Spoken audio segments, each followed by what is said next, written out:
Hi guys, welcome back to another video, or your first video, I don't know. Welcome if you're new here, welcome either way. So today is going to be my December wrap up, and I really seem to get a bug up my butt about reading during December.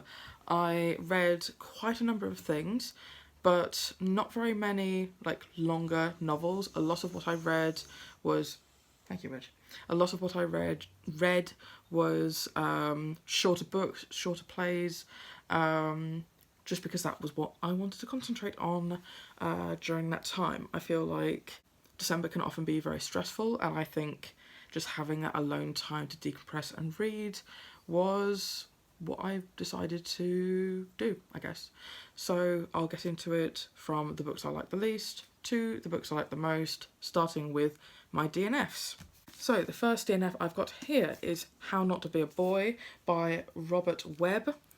I think this guy is some sort of celebrity or famous person in some regard, and I thought this was going to be the perfect memoir for me because I prefer memoirs that are trying to say something and trying to provide commentary, and I think this does to some degree provide commentary on toxic masculinity. However, I think there was far too much of the here's some stories from my childhood and my adolescence that would be interesting to someone who is a fan of me, and not enough of the commentary aspect for me to enjoy it, and I'm not going to finish it, so hopefully I can pass this on and someone else will enjoy it far more than I did. The second DNF I have here, I have a yucky sticker on, let's just move that, and that is Golden Boy by Abigail Tartlin. So I have been wanting to read a book with an intersex protagonist for a while, to have a look at what representation is out there, and this one often gets recommended, although I don't believe the author is intersex, so I think I'd like to see something that's more own voices. If they are actually intersex and I'm wrong, please do correct me in the comments. I'd love to know. The issue I have with this is the fact that I was listening to the audiobook. The audiobook narrator is great. I'm not insulting them. However, this book pretty much kicks off with a sexual assault that it's not like Fade to Black or anything. You are there for the whole thing, and it got to a point where I was like, I can't read this, I can't take this. Maybe in the future I will go back to this. I will not be listening to the audiobook, but yeah, I just don't think this is going to be for me, and I hope this, if you are at all triggered by sexual assault, please go into this book with caution if it's something you want to read. But yeah, this is just, no, not for me. Someone else can enjoy it. And the last DNF I don't actually have a physical copy of, and it's Calm Christmas and a Happy New Year. I basically picked this up because my friend signed up for this ebook thing, and in exchange for that she got to send a friend a free ebook, which she sent to me, which was very, very kind of her, but a lot of the selection isn't the sort of books I'd normally pick up, so I decided to go with this one. And I don't think I am the target demographic for this. I think this would be a delightful read for someone who is hyper stressed around producing the perfect Christmas. I'm not, like, I want to see family, I want to spend time with friends, and I want to sort of, I don't know, I start buying Christmas presents in January. Like, I'm not someone who's rushing around in December trying to get everything, so not for me. And well, I can't pass it along because I read it as an well, I read some of it as an e-copy, but if this sounds interesting to you, go ahead. Not for me. So the next couple of books I have are 3 stars. So I have Closer by Patrick Marber, which I feel like I've given the pitch quite a bit, but then again, I am bulk filming. So this is a book that I picked up, or a play that I picked up at one of my local independent, not independent bookshops. They're a secondhand bookshop, which I'll probably just donate this right back to. I need to stop picking up plays that don't have a synopsis on the back, they just have quotes, because plays like that tend to have absolutely no plot, hence why they don't know what to put on the back of the book. So this is about, what does this say it's about? Love and sex are like politics. It's not what you say that matters, still less what you mean, but what you do. Okay. This is a play about 4 characters and their relationships with each other over a period of time. It's about cheating and unhealthy relationships and love, and it was fun. I'm probably never going to think about this again, so goodbye. So the next 3-star that I have is The Girl, the Penguin, the Homeschooling and the Gin. Now, I picked this up, well, I didn't pick this up actually. My sister picked this up thinking that it was going to be a comparable book to The Boy, the Mole, the Fox and the Horse. And it's very clear that this other book is just capitalising on that book's success. I thought it was dull and kind of stupid, and I just kind of picked up my sister's copy and read it because it was there and it was fast. But I don't think this book was had anything to say. I think it was just like, oh, that book's really popular, if we come up with something that's a parody of it, we'll make money. It felt like a cash grab, and I didn't really like it, so 3 stars. And the final 3-star I have is also a play, and that is Silly Cow. I do not have the copy in front of me, so I can't remember who it's by. It will be on the screen right here. So this is a play about a character who you're not really supposed to sympathise with. It's the sort of thing where you are waiting throughout the play for her to get her comeuppance. And as soon as I heard that this character had been played by Dawn French, I was reading it in Dawn French's voice, which gave me a lot of joy. And I think it was cleverly done, and I think that it was really comedic and would be really comedic to stage and really fun to do. It's always fun to play villains. However, I also think that it dragged out a little bit in the middle, especially when I thought I'd, come up with the whole twist of it, and I was like, okay, fine. What I predicted was correct, but I didn't predict the whole twist and how it ended, so it really picked up again at the end for me. But I think I'm going to average it out at around a 3. It's not normally my taste. It was given to me just as a play to have a read of and see what I thought, and I would love to have the opportunity to act in it, but I don't think if it was being put on I would go and see it, I think, is how I'm going to distinguish that. So 3 stars. So I now have some 4 stars. First of all, I have Binge by Tyler Oakley. If you saw my book haul that I bought this, you will know that this wasn't something that was very high up on my priority list. I got this as a very thrashed copy in Waterstones. I don't know what they did with this copy, but it was in their sales section for £1, and I decided to pick it up. And I needed an audiobook, and I was like, oh, well, I already own this physically, and I don't have it with me, and I don't have a book to read, so I'll read this. And I was really pleasantly surprised. I really enjoyed this.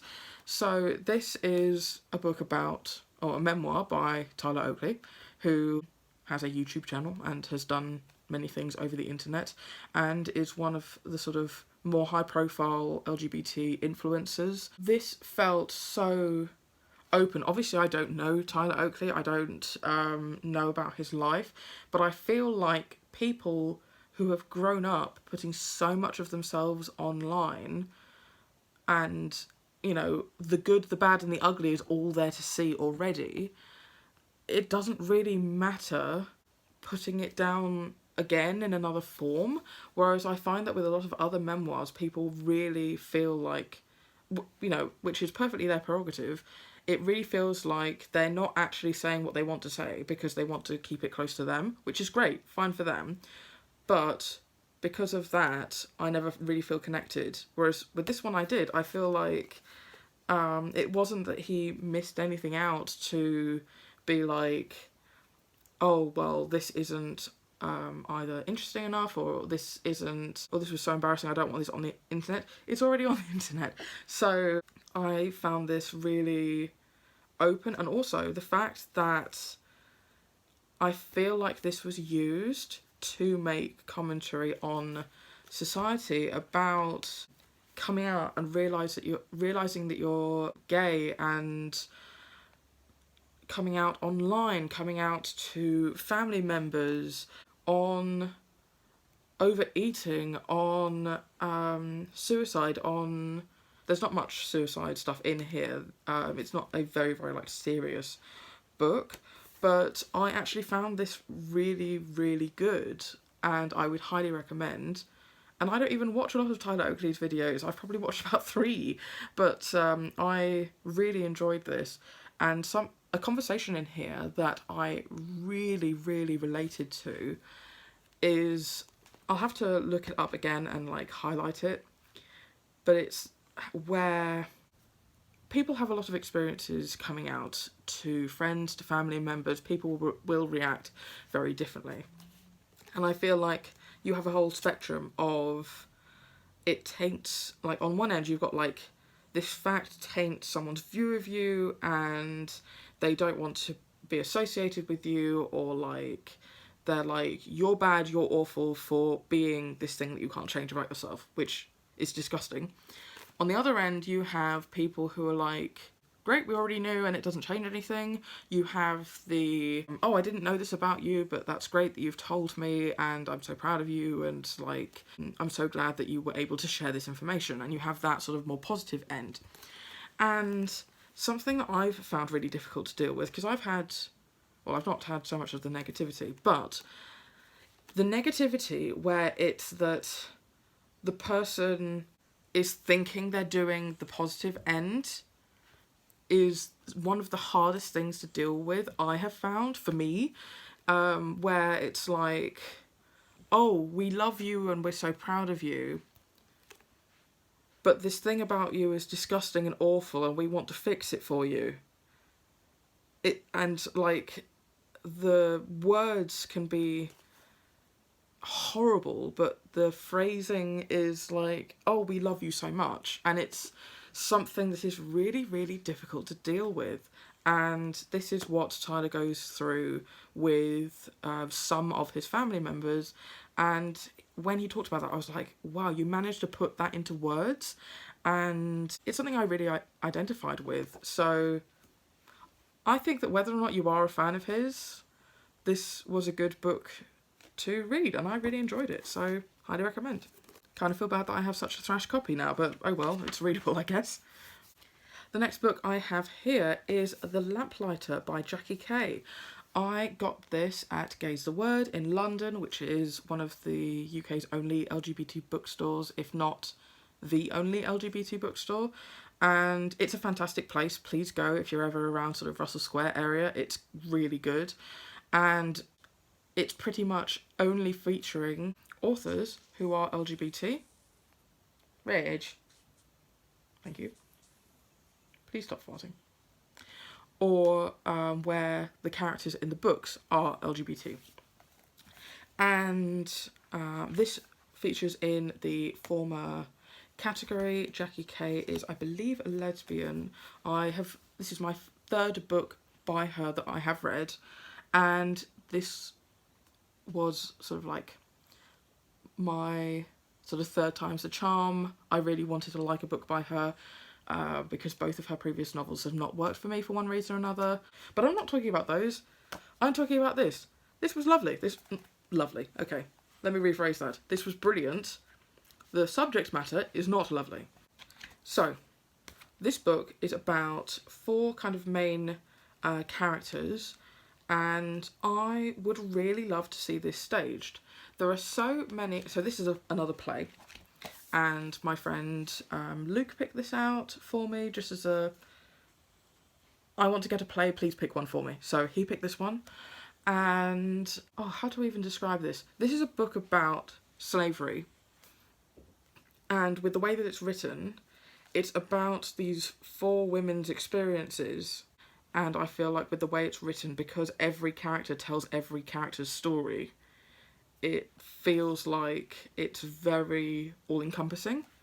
Not that this author is claiming to know every story of the slave trade or to be the voice of these characters, but it was just so fascinatingly done.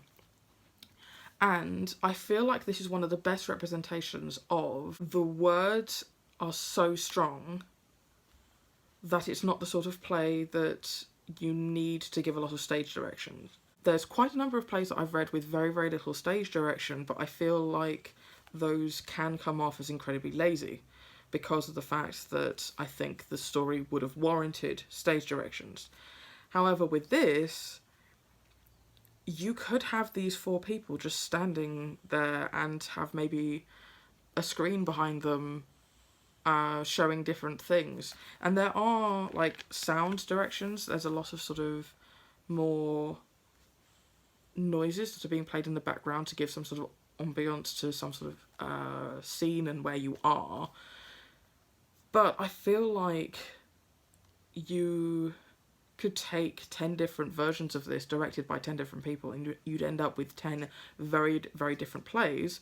But I feel like that in no way reflects on the writing in this and how sort of it can come across as very lazy from other authors. It does not in here. This was very, very well written. And I'd love to see this performed. This was very, very good and I would highly recommend. And I finally redeemed myself and liked a Jackie Kay novel, so I will definitely be picking up more from this author, maybe just being more selective as to what I do pick up. The next 4 stars I have here is Superbugs and Arms Race Against Bacteria. This is a non-fiction book which is basically in the remit of what I'm doing my PhD in, which is why I wanted to pick this up. These authors are sort of very well known in the field, and I thought this was really, really fantastic. I'd love to see an updated version with new data come out now. This, I thought, was going to be a very much, here are the problems that we face, and sort of call to arms for, like, we're facing problems and we need people to do things. And then it ends, which I feel like a lot of non-fiction science can do. But this is not what this was. This is, here are actionable steps that we have come up with for solving the problems that we have stated here. Here's the evidence for the problem, here's the solution, and here's how this would be viable in this scenario. And I think it's heartbreaking that in a lot of cases, people just continue to be like, oh my god, we have a problem. And they don't do anything about it because they don't think there are solutions out there, which there are. So I would highly recommend this to anyone who is basically interested in the problems we are currently facing with resistance to antibiotics and antimicrobials in general. Because I was doing a course, and I think it was Dame Sally Davies, who said, someone once asked me how close we are to falling off the cliff, and I replied, we're already falling.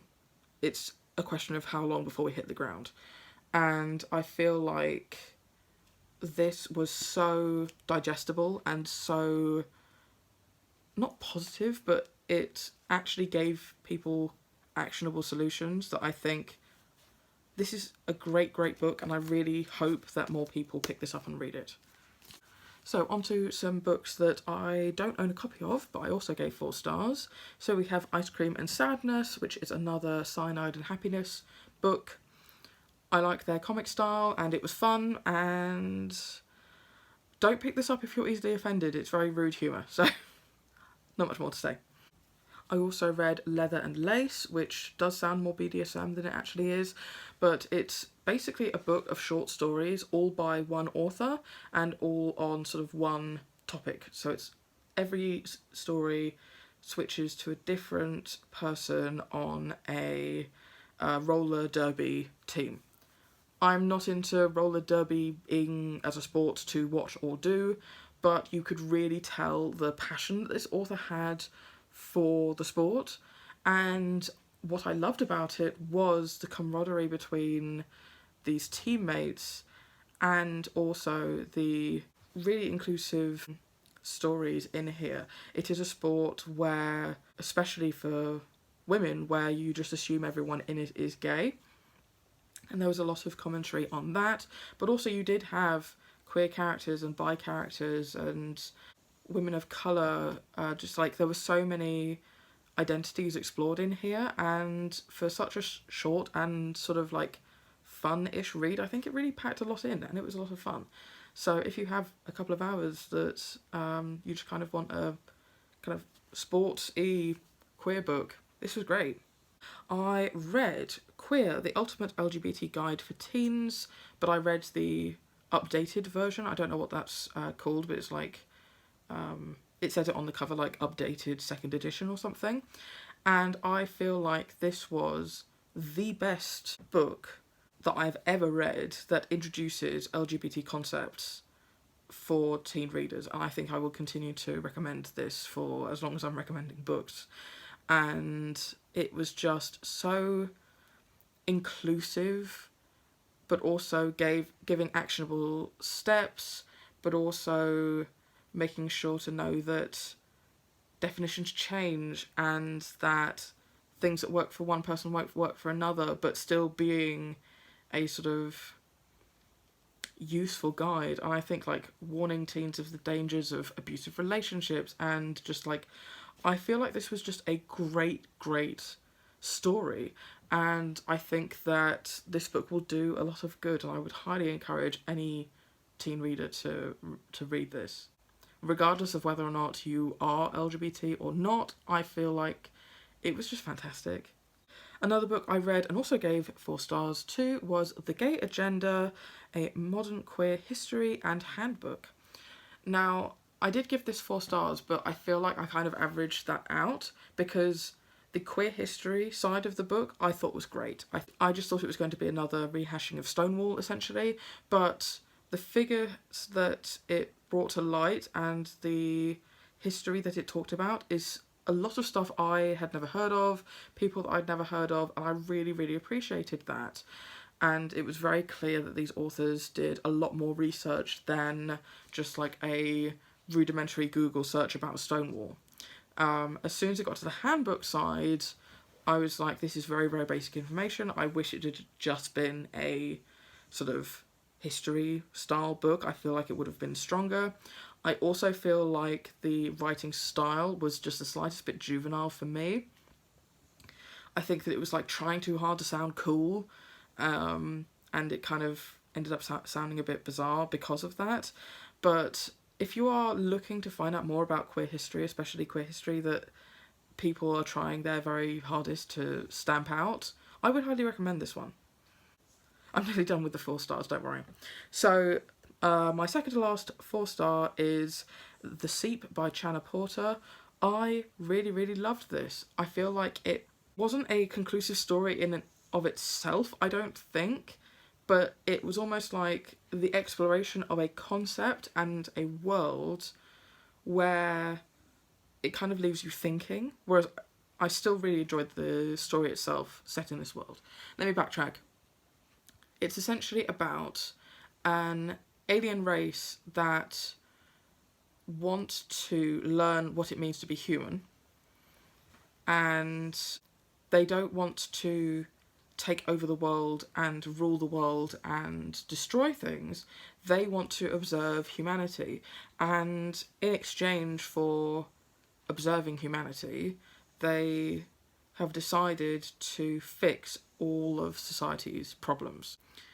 And it is about a character sort of like slightly after the Seep has become a thing, and then years in the future when they have coexisted for a while.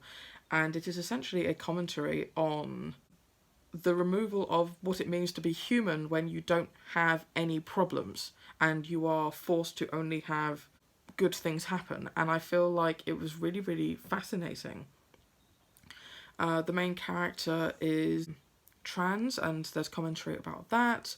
Also, It's a commentary on grief as well. The main character has lost her wife, essentially, because her wife has decided that she would find life easier if she was reborn again as a baby and grew up with all she knew was the seep, whereas our main character is essentially not wanting that.